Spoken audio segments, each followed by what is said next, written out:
देख रहे हैं जी बिहार झारखंड और मैं हूं आपके साथ राहुल सिन्हा। बिहार विधानसभा चुनाव के पहले चरण के लिए मतदान का शोर कल थम गया।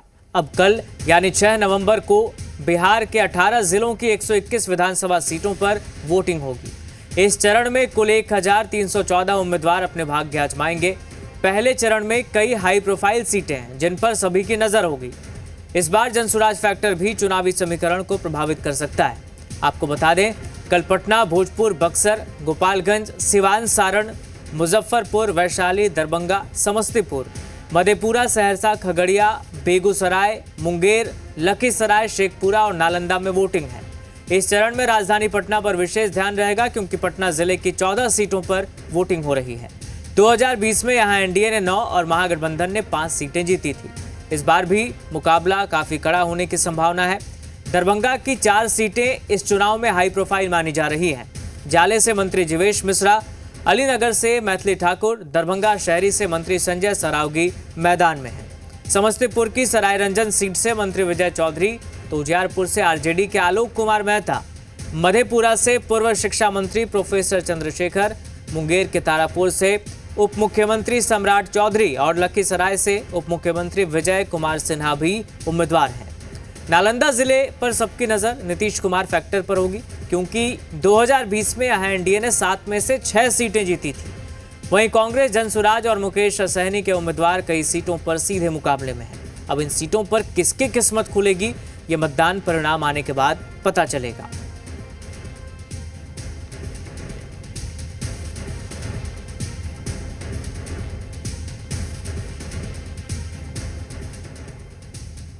हमारे साथ हमारे सहयोगी रजनीश लाइव जुड़ गए। रजनीश, कल पहले चरण की वोटिंग होगी, अब डोर टू डोर कैंपेन चल रहा होगा। जरा बताएं, प्रत्याशियों की तरफ से, पार्टियों की तरफ से कैसी तैयारी है कल की वोटिंग को लेकर और जिला प्रशासन ने क्या तैयारी कर रखी है, चुनाव आयोग की क्या व्यवस्था है?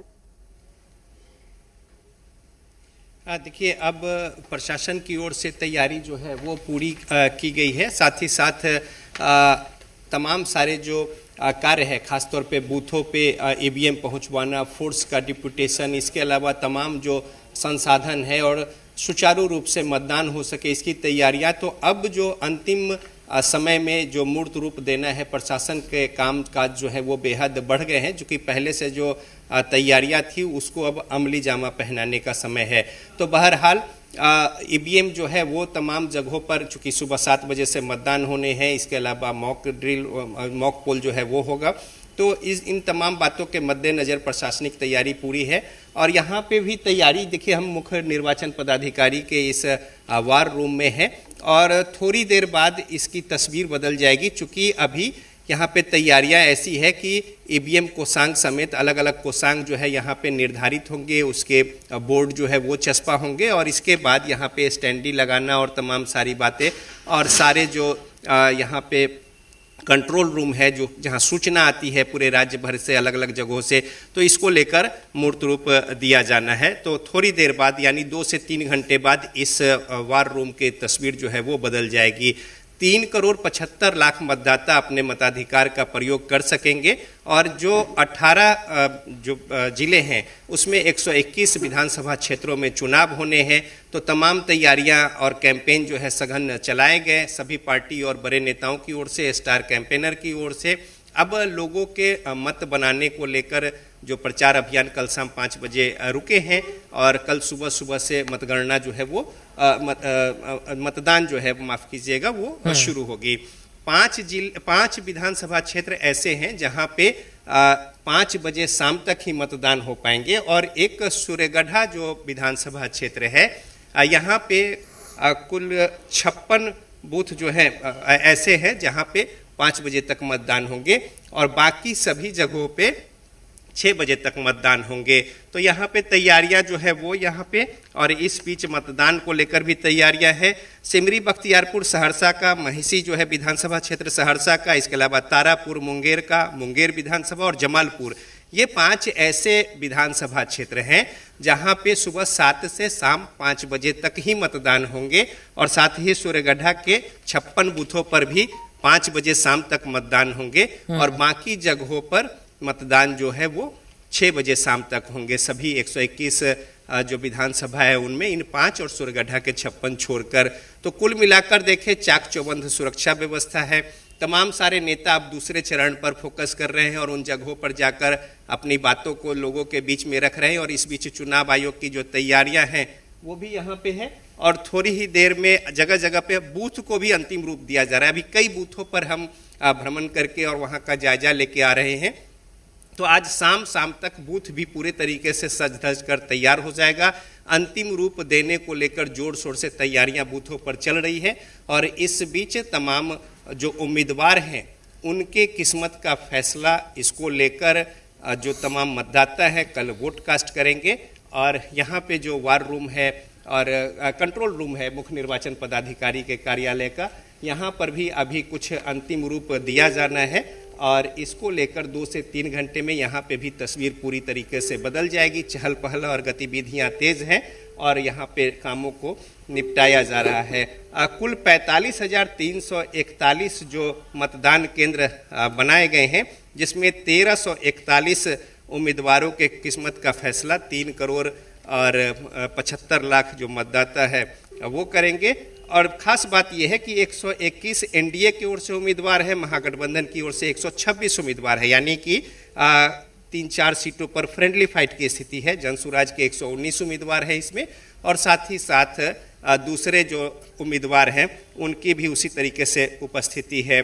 तो कुल मिलाकर औसतन अगर आप देखेंगे तो लगभग 11 उम्मीदवार जो है हर विधानसभा क्षेत्र में औसतन, जबकि मुजफ्फरपुर और कुढ़नी विधानसभा क्षेत्र ऐसा है जहां पे सबसे ज़्यादा यानी 20-20 उम्मीदवार है और उसी तरीके से 3 विधानसभा क्षेत्र ऐसे हैं जहां पे मात्र 5 उम्मीदवार है, 5-5 है, जिसमें एक भोरे जो है गोपालगंज का और दूसरा जो है खगड़िया का अलौली है। और इस तरीके से यहाँ पे सबसे कम यानी सिर्फ 5-5 उम्मीदवार हैं, जबकि सबसे ज़्यादा 20-20 उम्मीदवार मुजफ्फरपुर में और कुढ़नी में है।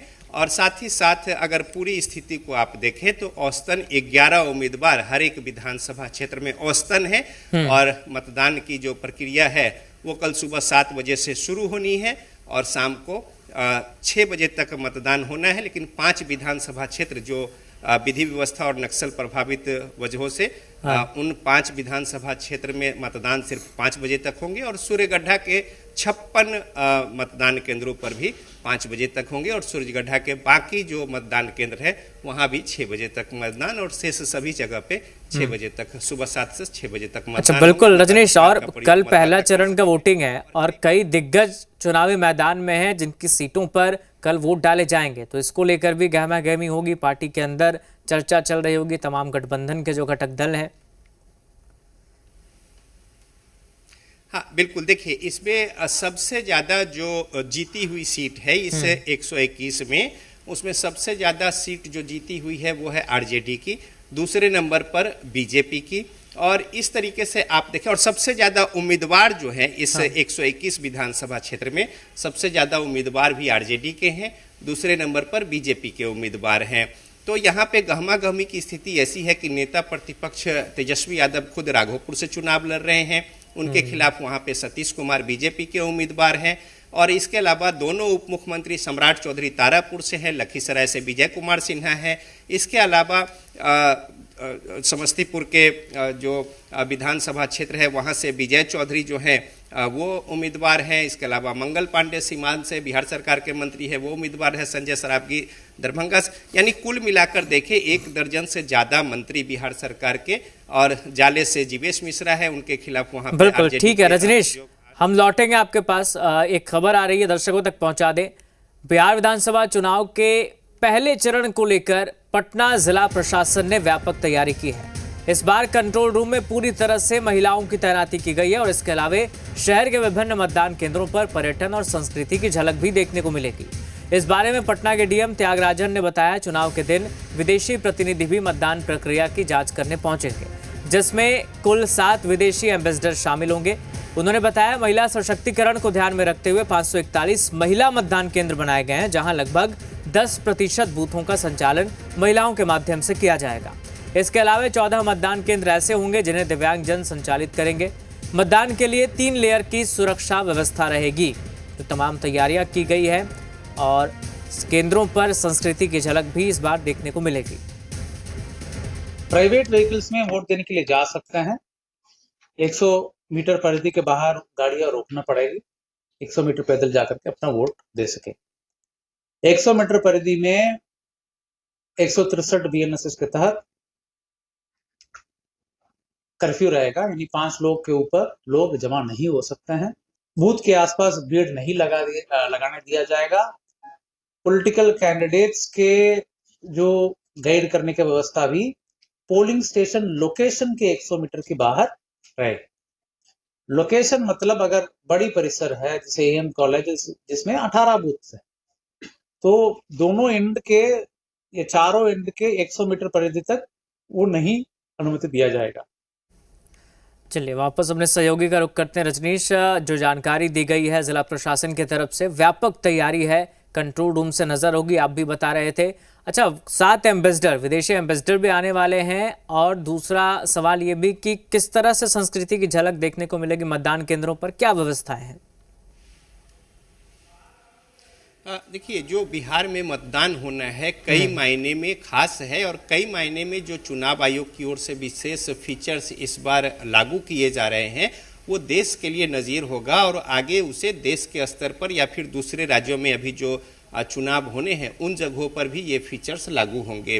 तो इसको लेकर जो दिशा निर्देश है चुनाव आयोग की ओर से, उसी अनुसार जिला प्रशासन और जो प्रशासनिक पदाधिकारी हैं जिनके ऊपर जवाबदेही जिम्मेदारी है, उस तरीके से तैयारियां जो है वो की गई हैं। जो बूथ है उसके 100 मीटर के दायरे में, ऐसे पहले से भी यही रूल है, इसमें कोई खास नहीं है कि आवाजाही और रेस्ट्रिक्टेड और तमाम सारी बातें होती है। इंटरव्यू भी जो है इस 100 मीटर के दायरे में वो नहीं करने हैं। इसके अलावा जो बूथ है उसके चारों ओर की बैरिकेटिंग और उस तरीके से कोई दिक्कत परेशानी न हो, इसको लेकर खास व्यवस्था चाक चौबंद।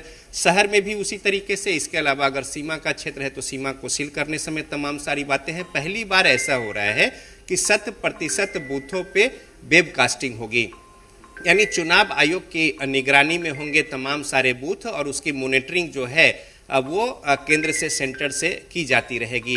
तो ये इस मायने में खास है। इसके अलावा यदि बात करें तो जो विदेशी जो प्रतिनिधि हैं, जो एम्बेसडर्स हैं, वो यहाँ पे 7 देशों के होंगे, और बिहार में किस तरीके से मतदान हो रहा है, किस तरीके की प्रक्रिया अपनाई जा रही है, क्या कुछ वस्तु स्थिति है, किस तरीके से भागीदारी है, इन तमाम बातों का अवलोकन जो है, और विधि व्यवस्था सुरक्षा समेत तमाम बातें जो है उसका अवलोकन करेंगे। तो इसको लेकर जो डेलीगेट्स हैं और जो एम्बेसडर्स हैं वो यहाँ पे होंगे। इसके अलावा यदि बात करें तो कई ऐसे बूथ जो हैं साज सज्जा को लेकर, जैसे पिंक बूथ का निर्माण होता था तो पहले गुब्बारे और कुछ साज सज्जा और कुछ इस तरीके की जो सुविधा साधन होते थे, युक्त होते थे, लेकिन इस बार ऐसी व्यवस्था है कि वहाँ पे संस्कृति की झलक दिख रही है। कई जगहों पे मधुबनी पेंटिंग्स हैं, कई जगहों पे जो प्राचीन धरोहर और इसके अलावा जो उस एहतियात जो उस विशेषता वाले स्थान है उसको यहाँ पे चस्पा किया गया है, चित्रों के जरिए डिपिक्ट किया गया है।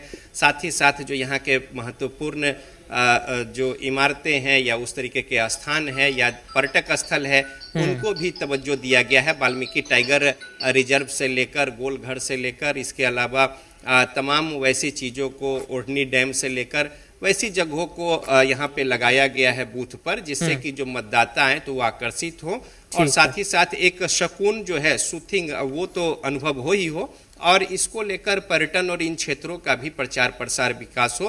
तो इस तरीके से जो विजन है यहाँ पे वो रखा गया है, और सुविधा साधन समेत, सेल्फी पॉइंट समेत हर तरीके से एक विस्तार देते हुए सुंदर और बेहतर व्यवस्था जो है मूलभूत, वो भी इन बूथों पर रखा गया है। तो सशक्त बूथ के नाम से जो बूथ तैयार किए गए हैं उसमें महिलाओं के लिए, युवाओं के लिए, और जो दिव्यांग, जो फिजिकली चैलेंज लोग हैं उनके लिए अलग अलग तरीके से सुविधा साधन तो है ही है, और उन लोगों के लिए डेडिकेटेड भी ये बूथ कई जगहों पे बनाए गए हैं।